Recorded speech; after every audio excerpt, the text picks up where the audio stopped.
So guys, we did it. We reached the 25th review. I have had this video planned out for a while now, and was super excited to have it finally put out. However, there was some risk in me making this video, in that it's probably super long, and I'm not sure if many people would stick around for all of the duration. But then I decided that wouldn't really make a difference to me, because the whole point of this video is to place a marker on the channel, a sort of pit stop. I still do, however, plead to you, watch this video in its entirety. Watch it in intervals if you have to. Your time will absolutely be well spent. What's up, Eileen? You're the queen of the coffee beans. Fill 'em up, can't start the day without a cup. I find it really shocking that I've only made one video on this series on my channel, more so that it was actually very negative. Making this review also allows me to show my love for the series and the movie as its own thing. It was a very interesting movie to rewatch because there are a lot of things that may go over one's head unless you're somewhat of an aficionado like me. It gives me a lot of things to talk and rant about,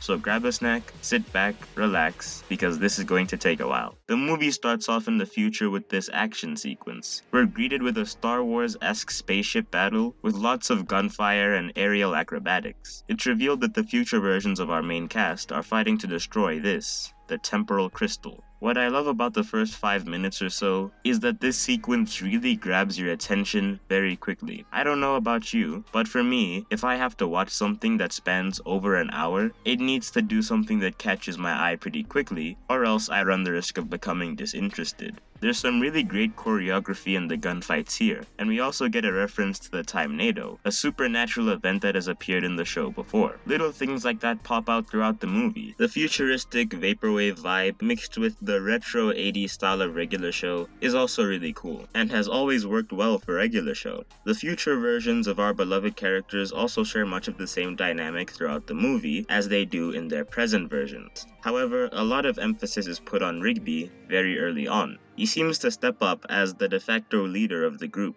which without much context to the rest of the movie is very interesting. But wait, I hear you asking, what about Mordecai? Ceasefire! Rigby and Benson, you're outnumbered. Dude, you can totally stop this bloodshed. No fucking way! So yeah, Mordecai, in the future at least, is one of the main antagonists of this movie. I like that the movie really makes you forget about his presence with all of the action and fast-paced shooting, only to bring him in when he's least expected. The movie tries to set up a lot of questions for the audience in the first few minutes. Why did Rigby call Mordecai a traitor? Why are they fighting? And a whole lot more. It's a great writing device that's often used in cinema to have things happen, with no real explanation given to the audience, to then give that explanation later on in the movie to either create a twist or just so that the plot has weight to it. We're greeted with another character, Ross, who seems to be the real leader of the opposing side to Rigby and the rest of them. He says that the Time-nado and all of this chaos was caused by something that Mordecai and Rigby did in high school. This leads to Mordecai admitting that he knows what happened and that he will never forgive Rigby for what he did. I know what you did, Rigby, and I'll never forgive you! Dude, I didn't get in. Now pay close attention here, as Rigby says that he didn't do anything, despite him having a very brief flashback of the mysterious event. This sets up not only the main question that the movie wants to answer, but it also becomes one of the main themes of the movie, Rigby knowing something, but either denying it or playing it off. I do want to save a lot more of what I have to say for the movie later on, so for now, let's continue. Rigby attempts to escape, but Mordecai follows suit. We see that Rigby desperately needs to travel back to high school to prevent whatever mistake he made. Mordecai, however, warns him not to, or he'll shoot him. Rigby, like the absolute Chad he is, does it, however, and both of them get blasted. The movie cuts back to present day, as Mordecai and Rigby, previous to everything we just witnessed so far, are seen chilling at the coffee shop with Eileen. It's set up to be just a normal day for the two, and as such, they devolve into their normal shenanigans. The movie takes a bit of a breather, as the next few minutes are treated much like a normal episode of the show. Benson has a meeting planned in 10 minutes, giving Mordecai and Rigby very little time to make it to work. What time are you guys supposed to be at work, though? Oh no. The movie shows off as much of the main cast as possible in their most comfortable environments. Muscle Man and High Five Ghost are in their trailer, goofing off, Skips is meditating, and Pops is doing whatever he does. Benson, of course, is unsurprised by the fact that the two aren't in their bedrooms and are probably going to be late. After a pretty okay couple of minutes of watching the two dash their way to work, it almost seems like they've pulled off an absolute W and have made it to work on time. Almost. And now it's time for me to say the words I've been waiting to say for a long time. You're fired! No, Benson, you can't! Yeah, we got a good excuse. Oh, really? What's that? We bought you breakfast burritos. Rigby's character really shines here. Benson was dead serious, even handing them official forms and everything for them. And he managed to pull something off, all while Mordecai folded under the pressure like whenever he talks to Margaret. You love to see it. It's also funny how easily Benson can be persuaded as well. Keep in mind that this isn't the first time he's been serious about firing them. In the Season 3 episode, Replaced, Benson literally replaced them with the B-Tech versions of themselves, and then fired them at the end of the episode. They of course got away with it, and this parallels really nicely with this scene. The boys start working away and eventually get onto the topic of work. Mordecai shows that his real ambitions lie outside of working at the park forever. Rigby tries to convince him otherwise, but to no avail. This acts as a subtle tease for later in the film, as it's shown that Mordecai and Rigby have always had two different expectations from life. But let me not spoil too much. We have a giant meteor to worry about. It wasn't us! Yeah, that meteor came out of nowhere. Oh, I don't think that's a meteor, guys. So it finally happens. Future Rigby crash lands in the park and meets his past self, or our current Rigby. Okay, now is a good time as ever to address the time travel thing. A lot of people would probably be asking questions like, shouldn't there be a black hole forming? Is this the first time the loop is happening? How is he interacting with his past self if his past self never made it to the future? And to that I say, shut up. The movie doesn't make itself all about time travel, so getting hung up on questions like that is ridiculous when there's so much more to get out of this movie. It shouldn't be that distracting, and if it is for you, just go watch Back to the Future, because it probably suits you more. The universe is on the verge of being destroyed. And it's all because you tried to make a time machine in high school. That failed time machine was the genesis of a massive time NATO. Normally harmless, but now has been harnessed and weaponized by a madman called Ross. Mordecai and Rigby, you need to go back in time to stop us from trying to make that time machine. Yep, that's enough exposition for one day. I really feel like the movie tells us more about these events than it does actually showing them to us. We could have had scenes showing this progression, not even full scenes, just more interesting visuals than this. I guess it can be forgiven since the movie only has an hour to get through everything, and it is a pretty complex plot for most CN movies, I guess. It's also revealed to them that Mordecai and Rigby become enemies in the future, and they further emphasize how weird it is that that happened. It also creates an internal conflict for both of them. They obviously don't want to become enemies, but they now have to question their entire friendship if something were to happen to them in the future. Rigby is clearly hiding something that has the potential to ruin their friendship, something so big that he has to tell him the truth, even if it means losing Mordecai, as future Rigby says just before he dies. Did you just fucking die? The characters also don't just blindly leap into the plot, which is something I really like because it accentuates how much of a huge deal this is. They act how any normal person would act. Lots of questions, lots of disbelief. Benson actually believes it's a prank for a bit and questions Muscle Man. Honestly, this does make Benson look the slightest bit stupid. I guess he's just really disillusioned, but come on, Benson has seen weird shit pop off at the park more times than I can count, so I don't know what would make him so stubborn here. It's actually one of the things in this movie that really bugged me. Muscle Man rightfully gets offended, but not before even more exposition from Mordecai. Chill, bro. I don't even think it works. Oh, wait.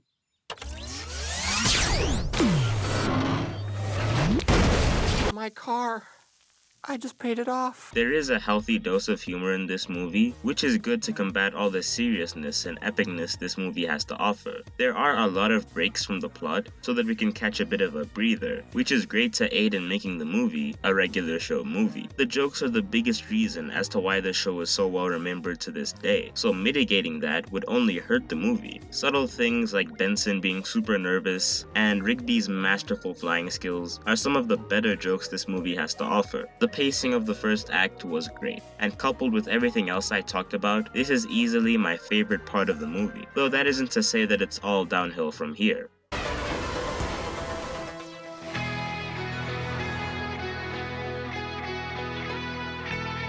So Act 2 begins with our crew traveling to the past, specifically to Mordecai and Rigby in senior year. I really enjoyed the designs of past Mordecai and Rigby. It gives them a more youthful look, which is great in making them look younger, although I do have to wonder why they stopped wearing clothes after high school. These scenes were a bit of an indication to me that both of them haven't really changed much since then. The same mannerisms, slang, everything lines up with how they are now, which only emphasizes their strong bond. So these guys here, the volleyball jocks, as they call them, come up to Rigby and start antagonizing him. In true high school fashion, they end up fighting, although it's not as much fighting as it is a bunch of pushing and shoving. Principal Dean breaks them up and tells Rigby that Mr. Ross, aka the volleyball coach, aka the villain of the movie, wants to see him. The current cast of characters crash land at the park. After checking if the coast is clear, they catch sight of their past selves. They make a joke about Benson having a mullet, and it's pretty funny. It's told in that classic regular show style that I enjoy. Meanwhile, the past versions of Mordecai and Rigby meet with Mr. Ross, and he basically says because of his low grades, he probably won't pass high school. This makes Rigby do his signature cry, to which Ross responds saying that he only has one more chance to get his grades up. Mr. Ross reluctantly agrees to show him an example of what he can do for his project.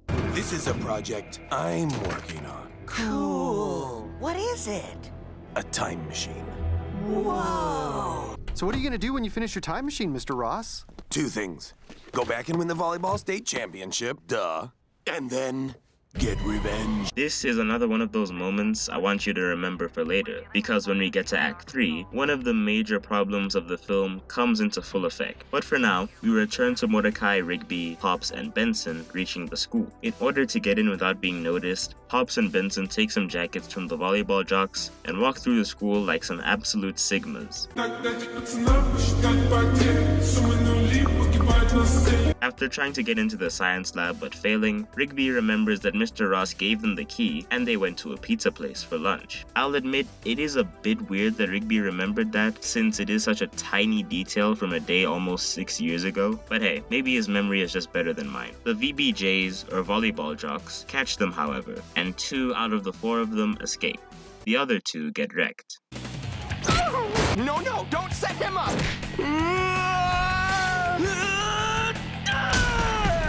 The movie takes a bit of a pit stop, as Muscle Man and High Five Ghost guard the ship while Skips fetches his tools. In classic fashion, Muscle Man does some absolutely goofy behavior. The past Mordecai and Rigby go to Paparelli's Pizza, and while there, the owner remarks on how going to different colleges ruined his friendship. Throughout a lot of these scenes, it's built up how important it is for them that they go to the same college, which also means Rigby has to pass high school. It's a bit on the nose, but it works great in giving them both strong motivation. Rigby, of course, wants to do well on his project, and Mordecai wants to make sure Rigby doesn't blow his chance. Naturally though, Rigby doesn't show the slightest bit of care in the world. After a really neat reference to the show creator, absolute legend, the 2 versions of Mordecai and Rigby meet in one of the coolest scenes of the whole movie. Man, that came out of nowhere. You gotta take the hidden warp to level 2 to bypass the ship. How do you know that? We've had a couple of years to master it. But this game's brand new. Not when you're from the future. Whoa, what? What makes this scene work so well is that it has build-up. I know for a fact that in a parallel universe with a different team of writers, that the movie would have had them meet in the very beginning, or just have them meet without having any hype or any reason for it to happen. It doesn't happen just because it's a time travel movie and it's cool and fuck you. It's done because it serves purpose to the plot, rather than carrying the plot itself. These scenes act as some of the best and funniest in the whole movie. It also throws in just a hint more foreshadowing, always appreciated. initiated, they convince themselves to do a volcano, thus nixing the timeline where they try to fix Mr. Ross's time machine and blow up the lab. Rigby and Mordecai find time to destroy the time machine, and it looks like they've just saved the universe. But wait, is that a plot twist I see coming? There's this scene that involves past Muscle Man and High Five Ghost taking the ship and almost throwing it in the crash pit, and honestly, it is pretty meh. I get that we kinda needed a B plot to distract from the A plot, but there isn't much of a point to it besides more action, which is cool I guess. But the time they spent on this scene could have been used for things like, oh, I don't know, everything that Rigby explained here, but I digress. It isn't bad by any means, and at most, it's a bit pointless. I also find it really hard to believe that such a small van could stop such a large ship from falling, unless the movie is trying to tell me that this van is heavier than this ship, but you know, that's just me, okay? The gang rejoin, and it seems like peace has been restored, and they begin to celebrate. Unfortunately for them, the director forgot to tell them that there was a whole third act they had to deal with. Rigby, after seeing one of the time rifts opening up, runs off, saying that he has to do something. Meanwhile, past Rigby gets home super excited to open up his letter from College U. That excitement gets quenched, however, as it's revealed that he didn't get in. Rigby throws probably his biggest tantrum you've ever seen, and I'll admit it is a bit overdramatic, but it is in Rigby's character to be overdramatic, so I can give it a pass. But now you're probably thinking, but Paper, didn't Mordecai say that Rigby got into College U? How come he got rejected? How are we gonna stay friends if we go to different schools? What if he got rejected too?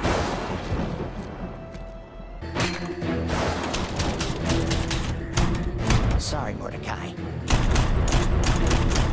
So yeah, Rigby, who at this point has been built up to be a very well-meaning yet slightly problematic character, betrayed his only friend by forging his rejection letter. Now, obviously this is wrong. This is lying, this is betrayal, it's backstabbing. No best friend should ever stop their friend from going to their dream school, even if they did have plans of going together for any reason. While Rigby's motivations for doing this justify them slightly, it doesn't fully justify the action itself. If anything, Rigby is made to look a bit like the villain of the movie when you take into consideration everything that he's done. I'll look more into this plot point once we get to the part where everyone else finds out about this. Mordecai and Rigby go back to school to fix the time machine, not knowing that it's already been destroyed. However, Mr. Ross has already planted the backup, but Ross also threatens to reveal what Rigby did to Mordecai and ruin their friendship. All this for a game of volleyball.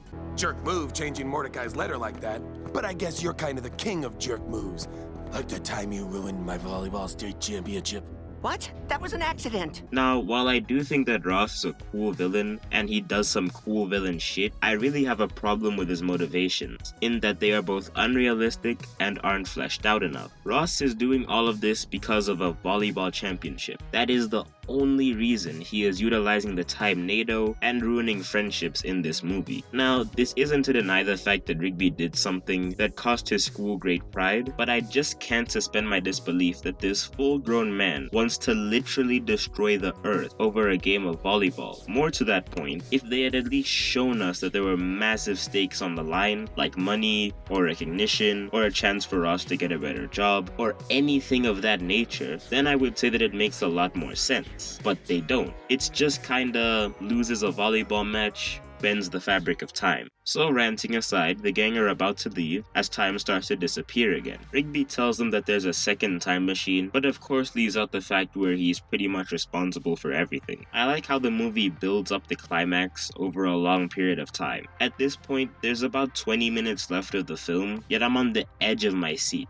As they get closer and closer, Mordecai and Ross appear to the crew to stop them from stopping themselves. They have a fight sequence, and as far as fight sequences go, it's pretty good. There was some smart play here, like Ross disappearing and reappearing. I also like how they switch between the fight and the time machine being put together. It really works in giving the events a sense of urgency. They get their asses handed to them, and the time NATO gets made despite their efforts. Ross now has them where he needs them, for Rigby to finally admit what he did to Mordecai.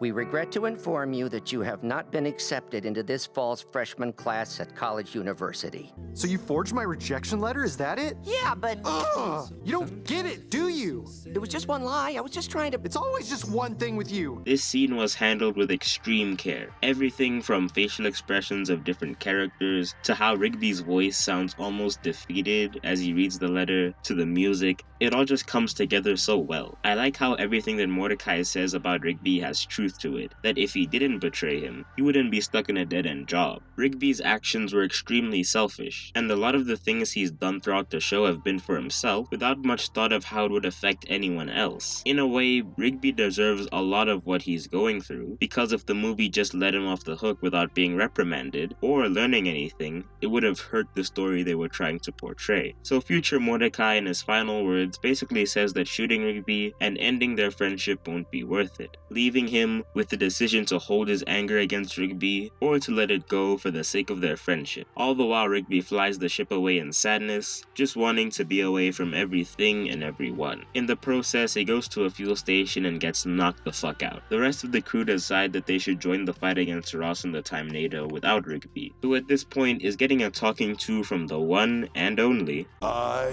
am Father Time. If only there was a word out there, a word that shows him that you feel bad. Sorry, Rigby. The word is sorry.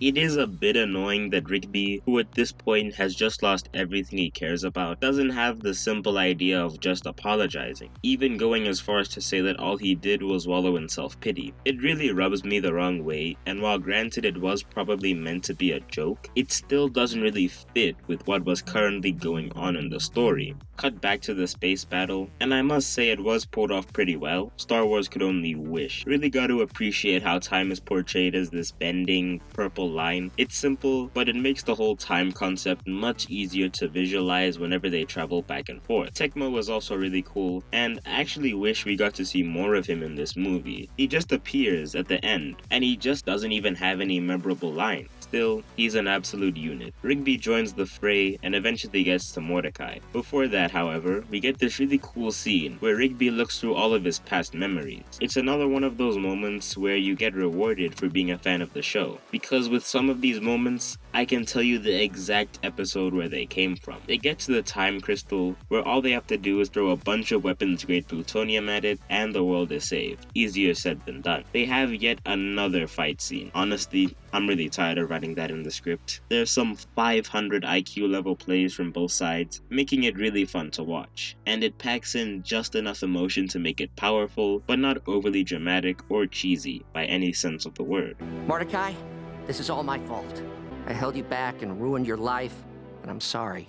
Dude, you didn't ruin my life. I've made plenty of mistakes on my own, for sure. Crying? Who's crying? I'm not crying, you're crying. Rigby decides to throw the plutonium himself without a suit, which would obviously kill him. Mordecai tries to stop him, but Skips holds him back for some reason. Hey Skips, you're supposed to be the logical one, and simple logic tells me that there's no reason why Rigby would try to do this, even if it's a way of fixing his problems by himself. It's an overdone idea at this point, and one that tries to make you feel more emotion, but instead just makes you ask, why? Why would you do that? Ross tries to make one final comeback, but Tecmo, like the unit he is, throws Rigby his sword. Rigby slices his head off, Mordecai sets him up, and Rigby, the absolute Chad, uses Ross's strength against him and slaps his head into space. So they blow up the Time-Nado, and we get this neat part where Rigby says sorry to Mr. Ross, and he actually forgives him, though obviously it's a bit too late as he goes to jail for blowing up the school lab. After seeing their future selves get evaporated, everything is finally resolved, and that was Regular Show, the movie. So, what are my closing thoughts on Regular Show, the movie? While not perfect, there are some flaws with some characters and plot points. I'd go as far as to say it's one of, if not the best Cartoon Network movie that's been made in the 2010. The plot was engaging throughout, we got to see characters develop and change as people, the art direction was on point, with the movie looking downright gorgeous at some points. But before I close this out, I'd like to dedicate the end of this video to giving out a few accolades. Best character, worst character, and character with the most wasted potential. The best character of the movie was easily Rigby. His development throughout the whole movie was so interesting to see unfold, and we really got to see a test of his character. Worst character of the movie in my opinion is Ross. His motivations were weak, and it was really hard for me to take him seriously, and that becomes a bit of a problem considering the movie wants me to take him seriously. And the character with the most wasted potential is Tecmo. He's just so haphazardly thrown into the end of the movie, which is strange considering how much of an impact he's had in other episodes featuring the Time-nado. Honestly, would have loved to see more of him. I guess we always have the other episodes he's in. So, that was Regular Show the Movie, that was Review 25. Thank you all for joining me on this journey, and to everyone who's new to the channel, please consider subscribing so that you can see the 50th review when it comes out in about 5 years. Hope you have a good day, and take care.